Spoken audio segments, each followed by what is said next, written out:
Ok, continuons notre série de vidéos sur le film Avengers Infinity War, avec deux sujets super spécifiques qu'on trouve dans une scène. Nous avons passé la première heure du film, et nous retrouvons Tony Stark dans le vaisseau de Ma, où il se fait surprendre par la cape de Doctor Strange. Tony dit que c'est un Loyal Outerwear, que l'on peut traduire littéralement en français par un survêtement loyal.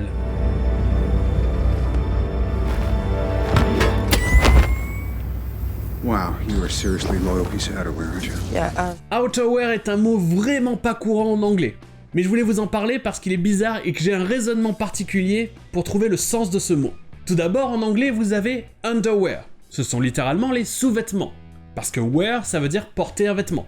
Donc underwear, sous-vêtements. Am I even wearing underwear in this picture? No.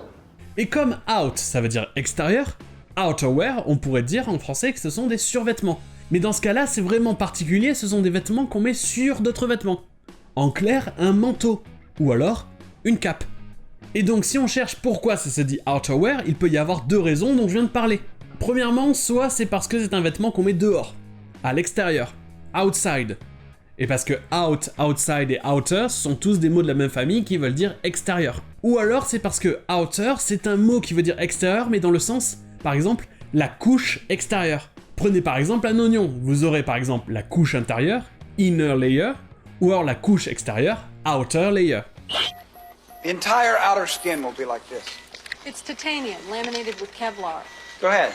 Donc si on pense aux vêtements comme des couches de vêtements, the outer layer, la couche extérieure, sera le vêtement qui sera le plus à l'extérieur.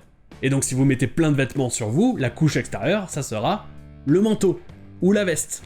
Ça sera le outerwear. Wow, you are a seriously loyal piece of outerwear, aren't you? Yeah, Bon ok, je voulais pas faire juste un épisode sur ce mot super obscur. Donc je vais vous parler du sujet suivant qui arrive un peu plus tard dans la même scène. Quand Tony découvre que Peter, alias Spider-Man, est à bord du vaisseau.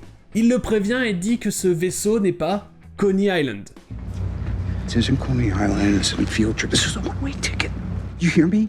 Coney Island est un quartier qui se trouve à New York. Il se trouve même au sud de Brooklyn.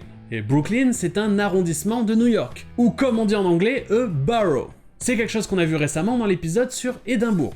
Et même si ce n'est plus le cas aujourd'hui, Coney Island était vraiment une île, un island. Mais dans les années 20, une partie de l'eau qui séparait l'île du continent a été remplie de terre et c'est maintenant simplement une péninsule. Mais le nom Coney Island a été conservé. Et donc Coney Island est connu pour être un endroit où beaucoup de New-Yorkais vont pour sa plage et sa fête foraine. Remember when I made you ride the Cyclone at Coney Island? Et les deux personnages, Tony et Peter, sont tous les deux des habitants de New York. Donc pour eux, Coney Island est synonyme de fun et de bon moment, le contraire du vaisseau où ils sont en ce moment, qui est très dangereux. Donc en effet, ce vaisseau n'est pas Coney Island. This isn't Coney Island, it's a field trip. This is a one-way ticket. You hear me? Et voilà pour cet épisode, et on dirait pas comme ça, mais on avance dans le film. Et donc sur ce, je vous dis, à demain!